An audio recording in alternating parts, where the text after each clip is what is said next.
Hoje está dando tudo certo. Está aqui com a gente, deputado estadual Caio França, do PSB.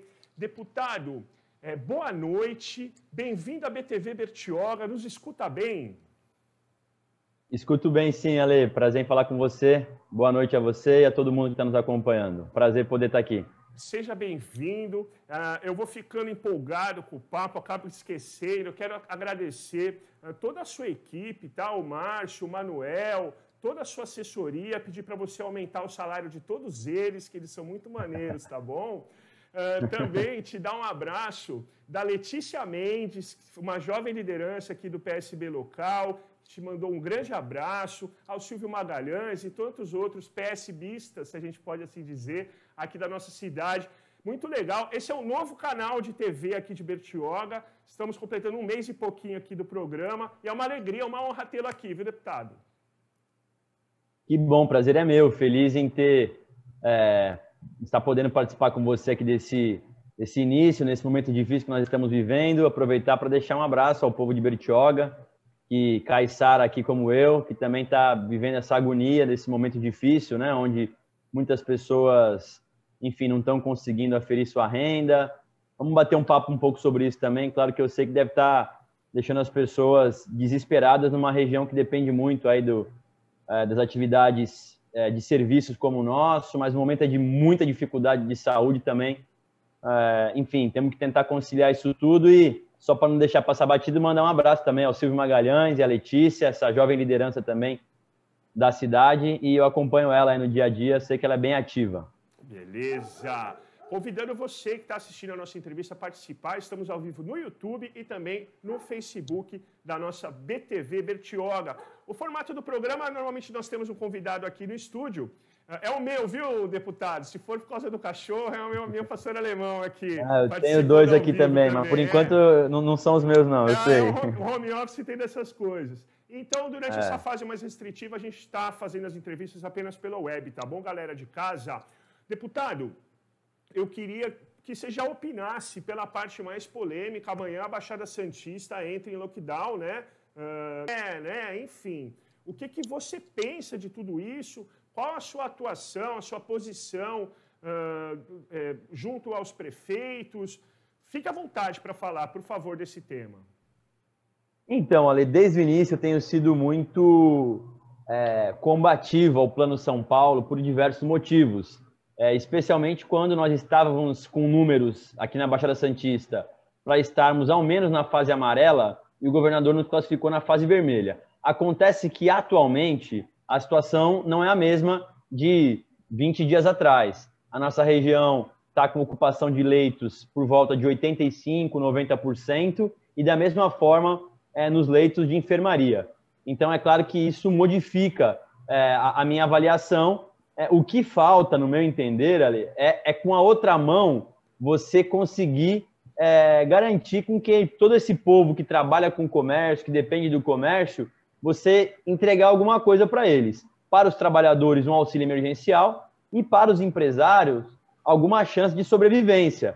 Você anistiando os impostos ao longo do período em que perdurar o lockdown, ou conseguir criar, como foi há alguns meses atrás, lá no início, o governo federal conseguiu criar algumas modalidades de redução da carga horária, de empréstimo subsidiado, o que eu não vejo hoje. Então, o que eu sinto falta é isso, mas, infelizmente, a atual situação não me permite opinar de outra forma que não seja você fazer uma restrição das atividades. Agora, o que falta é o que eu falei aqui, é um complemento disso, com auxílio emergencial e garantindo alguma condição para que os empresários possam permanecer sobrevivendo ao longo desse período que a gente tiver com a paralisação praticamente total das atividades. E aí eu faço questão de falar, Ale, porque desde o início da pandemia eu cobrei que o governador pudesse criar, dentro das regras do Plano São Paulo, uma demonstração da dependência de cada região em relação às atividades que estão sendo paralisadas. Tem regiões que, talvez pelas suas circunstâncias, conseguem mais do que outras. A nossa região depende muito do comércio de rua, de ambulantes, de hotéis, pousadas, bares, restaurantes, o setor de serviços, que foi o setor talvez mais afetado como um todo. As indústrias, boa parte delas continuam funcionando e outras coisas mais. O próprio agronegócio, onde tem, eles também continuaram funcionando. Mas a Baixada Santista, ela, com exceção do Porto e do Polo de Cubatão, que já não é o mesmo também de anos atrás, ela depende muito desse setor que está sendo absolutamente afetado. Então é por isso que aqui a gente sente muito mais. Deputado, uma das pautas que eu marquei aqui para te perguntar é sobre esse imposto nefasto, que é o ICMS, e ele é nefasto não é de hoje, né? Ele é uma coisa que vem da época do Império, quando se carregava no lombo das mulas, né? A circulação de mercadoria, ele incide de novo em cima de todos os outros, né? Mas, ainda dessa forma, seguidos aumentos, ou eu fico muito espantado com algumas inteligências aí do mainframe nacional que chamam de cortar privilégios, cortar incentivos, né? É que o problema é que tem determinada cadeia produtiva que paga 60%, 70%, ou seja, fala um pouquinho dessa sua luta contra o aumento do ICMS, esse imposto nefasto, Caio. Então, muito bom você falar sobre isso e eu me sinto muito à vontade para falar, porque no ano passado, quando esse projeto de lei foi votado na Assembleia, eu votei contra o aumento do ICMS, contra o cheque em branco, que infelizmente a Assembleia Legislativa deu para o governador. Inclusive, aqui na Baixada Santista, fui o único com base eleitoral aqui que votei contra essa possibilidade. Além disso, esse projeto também retirou o que eles chamam de benefício para as pessoas com deficiência, que é a isenção de IPVA. O governador fala tanto na ciência, na medicina, que ele respeita muito, e aí quando você vai ver na prática, não é tanto assim, a ponto dele ter aumentado, por exemplo, o ICMS para todos os insumos da área médica, desde esparadrapo até um produto mais, como posso falar, mais qualificado, por exemplo, que são os insumos para diálise, hemodiálise. Esses serviços também aumentaram, eles eram isentos e agora pagam 18%. E, então, plano de saúde que aumentou, para quem, eu não uso o SUS, eu não tenho nada a ver com isso. Não, o plano de saúde aumentou também, porque quando se aumenta ICMS, o plano de saúde aumenta na sequência. As santas casas que prestam serviço no SUS também acabaram pagando esse pato. Então, perdeu muito quem usa o SUS e também perdeu quem não utiliza. E a gente está vendo, por exemplo, nesse período de pandemia, que todo mundo depende da saúde pública, né? Porque nós estamos aí com a dependência das vacinas, por exemplo. E o governador aumentou o imposto ICMS para besteira, mas ampola, injeção, agulha, são materiais que estão sendo utilizados nesse período de pandemia. Além dos serviços, que não são poucos, que aumentaram também, que aí não tem nada a ver com saúde, mas tem a ver com a saúde da economia. Eu vou só dar um exemplo, para não me estender aqui nesse assunto, porque eu sei que o nosso tempo é curto, para um setor que foi altamente prejudicado, impactado, e que toda cidade existe, em toda cidade existe esse serviço, que é a venda de veículos usados. Os veículos usados, ali, aumentaram 207%, a alíquota de ICMS, 207%. Isso praticamente inviabiliza esse negócio, que é muito corriqueiro. Em qualquer cidadezinha, independente do seu tamanho, o serviço de carros usados, da venda de carros usados, ele existe. O governador aumentou em 207%. Os carros zero também tiveram aumento. Todo o setor agrícola, máquinas, insumos, energia, combustível, e aí afeta todo o setor produtivo. Assim, não acho que era o momento. Falar em aumento de imposto já é totalmente fora de contexto. Numa pandemia, então, me parece completamente insensível você tratar do assunto, mas infelizmente foi o que a gente viu por parte do governo do estado. É por isso que mesmo quando o governador acerta, quando ele apostou na vacina, ele não tem discurso. O discurso dele não para de pé, porque ao mesmo tempo que ele acerta apostando na vacina, no Instituto Butantan, que é um instituto respeitado internacionalmente, e não é, com todo respeito, o mérito dele, a vacina, mas, inegavelmente, em comparação ao Bolsonaro, que desde o início desdenhou da vacina, ele se postou melhor nesse assunto, mas aí quando você se aprofunda e ele aumenta, por exemplo, o ICMS de todos esses insumos da área médica, você praticamente fala, como assim, governador? Mas se por um lado você acerta na vacina, por outro você está aumentando o custo para todo cidadão que vive aqui em São Paulo. É por isso que hoje há uma resistência muito grande em relação ao nome dele em qualquer pesquisa que se faça aqui em São Paulo. É um fenômeno.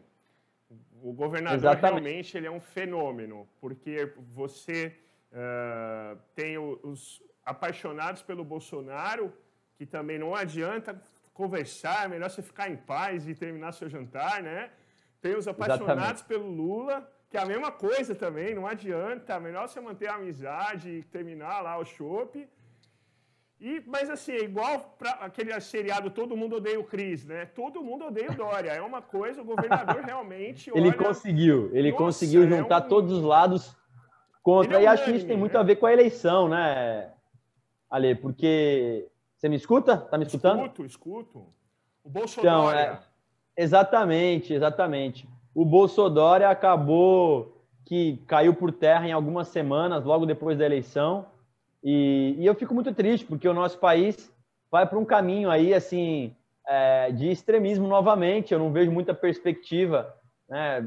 E eu, particularmente também, não sou fanático pelo Bolsonaro, nem pelo Lula, muito menos pelo Dória. A gente fica sempre buscando uma alternativa, mas num país tão dividido é difícil de alguém conseguir furar esse bloqueio e chegar num eventual segundo turno contra um dos dois. Então, nos resta esperar, né, para ver quem é que vai conseguir se colocar, mas é claro que o momento agora é de concentração total de esforços no combate à pandemia, na questão da saúde e também algumas alternativas para a economia, que é muito importante também. Ô, Caio, eu tenho um projeto de lei aqui para a gente encerrar, muito importante seu, mas eu não vou perder esse gancho, não, que é muito legal. Você acha que o PSB é um partido que se autodenomina centro-esquerda, vamos dizer assim, né? Ou, não sei se eu estou exagerando na minha análise aqui. A esquerda é dependente do Lula, não se consegue criar uma liderança de esquerda sem ser o Lula. Obrigado, Lula, valeu, mas assim, precisamos... caminhar, né? Ou não nasce, nessa sombra não nasce árvore, não tem jeito. O que eu acho é que é difícil quando você tem, no caso do Partido dos Trabalhadores, uma figura tão forte quanto é o Lula ainda, em diversos estados, e que foi para o segundo turno na última eleição, mas perdeu a eleição, né? Então, de fato, era momento de colocar a mão na consciência, mas eu acho pouco provável que eles não lancem o Lula em ele tendo viabilidade eleitoral, eu falo jurídica, de poder disputar a eleição. Então, tanto o Ciro Gomes, quanto qualquer outra candidatura, talvez Luciano Huck, uma Luísa Trajano, por exemplo, que vem tentando se colocar, mas eu não sei se nesse perfil, com a candidatura do Lula colocada, e a eleição ficando muito polarizada, eu não sei se há condições de alguém construir uma candidatura fortalecida. Eu torço muito para que isso aconteça, porque eu tenho receio de repetir o que aconteceu na eleição de 2018, quando muitas das vezes as pessoas acabaram optando, né, pela rejeição ao PT, que aqui em São Paulo ainda é muito forte, acabaram optando pelo Bolsonaro. Então, eu torço aí para que a gente possa ter alternativas que tenham capacidade de discutir o país. Vamos ver quem é que até lá vai se apresentar. Hoje eu vejo o Ciro mais colocado, mas também já disputou algumas eleições e não representa uma coisa nova, né? Eu concordo com o Ciro em várias coisas que ele faz, mas ele é uma pessoa que às vezes é agressiva no seu tom e isso acaba deixando as pessoas um tanto quanto receosas, né? Com a sua postura. Então, vamos ver o que se apresenta até lá. Eu torço para que o nosso partido possa, de repente, ter uma candidatura, filiar alguém com condições ainda, Estávamos conversando com o Luciano Huck, com a própria Luísa Trajano. Existem alguns governadores do partido que querem se colocar, mas também aí nós precisamos pensar em capital eleitoral. É difícil de você, nesse perfil tão polarizado, que uma candidatura que nasce agora crie condições e capilaridade e musculatura para poder ir para um segundo turno. Vamos ver, ainda tem tempo para poder pensar, mas é claro que o momento exige concentração total de esforços no combate à pandemia.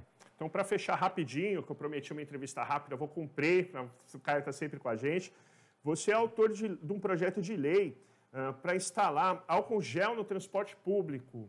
E a gente está vendo realmente o transporte público com muita preocupação. Trens, né, quando é o caso das capitais, ou mesmo lá de Santos tem o monotrem, VLT. Enfim, o VLT, né? Então, para fechar rapidinho, por que a aprovação desse projeto? Então, Ale, além desse, então, além da obrigatoriedade do álcool gel no transporte público, eu também apresentei no ano passado, em abril do ano passado, no início da pandemia, eu apresentei esses dois projetos, e o outro é a transparência na fila da saúde, na CROSS, que é a Central de Regulação de Oferta de Serviço da Saúde. Infelizmente, o governador João Dória vetou esses dois projetos. Eu consegui a aprovação deles na Assembleia Legislativa e o governador vetou esses dois projetos. E eu sinto muito, especialmente na transparência da CROSS, porque a gente tem visto aí a fila da CROSS sendo muitas das vezes questionada, e nada melhor do que a transparência. E o que mais me deixa indignado, eu lamento dizer isso, mas eu preciso falar, é que no mesmo dia que ele vetou esse meu projeto, ele sancionou o projeto de lei que cria o Dia do Samurai. O Dia do Samurai no estado de São Paulo foi sancionado. E o projeto de lei que garante transparência na Central de Oferta de Saúde foi vetado. Eu só tenho a lamentar e agora trabalhar para derrubar esse veto na Assembleia. Não é fácil, mas eu vou, todos os dias que eu subir à tribuna da Assembleia, eu vou expor essa atitude do governador que não condiz com aquilo que ele, quando está lá no púlpito do Palácio dos Bandeirantes, com aquele jeito imponente, né, como quem está sempre muito preparado, ouvindo os especialistas, ouvindo a ciência. Eu gostaria de saber quem é que, em sã consciência, veta um projeto que garante transparência na fila da saúde para não ter dedo político colocando fulano na frente de ciclano e tal, e no mesmo dia sanciona o Dia do Samurai, com muito respeito às artes marciais que merecem, mas não dá para comparar a importância de um projeto com outro. Aqui, a BTV Bertioga é um canal novo, que é o meu canal, né, que fundei, mas eu trabalho já há 15 anos no jornalismo, na TV e no rádio aqui na Baixada, e o CROSS eu chamo de Central de Regulação de Óbitos, porque não são poucos, eu conheço mais de 3 dúzias de histórias de bertioguenses que morreram na fila esperando, antes de Covid, tá? Não estou falando nem da Covid, antes de existir Covid. Exatamente. Bertioga era o último da fila, assim, de vez em quando alguma Itanhaém ali para alguém nosso, sabe? Mas vaga mesmo que é bom, nunca, muito difícil. Esse debate, Ale, eu travei muito antes da pandemia, através da União dos Vereadores da Baixada Santista, que me questionou a esse respeito, e a gente foi se aprofundar. Eu trouxe o diretor que regula todas as vagas do Estado. A Baixada Santista tem uma regulação descentralizada e, mesmo assim, não dá as respostas suficientes. A gente sabe que falta leite, mas, ao mesmo tempo, também falta transparência nessa regulação. E eu entendo que o cidadão, usuário do SUS, sem exposição, poderia ter acesso a qual hospital que ele está regulamentado, qual vai ser o médico, quando que vai ser a sua cirurgia ou o seu exame. Eu acho que isso era o mínimo que a gente poderia proporcionar ao cidadão usuário do SUS. Deputado estadual Caio França tem mais agendas, não terminou de trabalhar hoje não. Mais uma vez agradeço a sua assessoria, a sua entrevista, e a BTV Bertioga está à disposição do seu mandato para conversar aqui com a gente, com a população do Litoral Norte, tá bom? Legal, um prazer poder falar com vocês e está iniciando aqui uma trajetória na BTV. Desejo muita sorte também. Em breve vou estar em Bertioga, tem emenda minha para a Pai da Cidade, R$100 mil a pedido do nosso grupo do PSB. Assim que assinar a emenda, eu vou aí possivelmente para poder conversar a esse respeito e dar essa boa notícia, oficializar para a cidade, além dos leitos de saúde que nós estamos na luta aqui para poder fazer a ampliação para toda a nossa região. Um abraço para você, obrigado pela oportunidade. Muita saúde. Valeu, igualmente.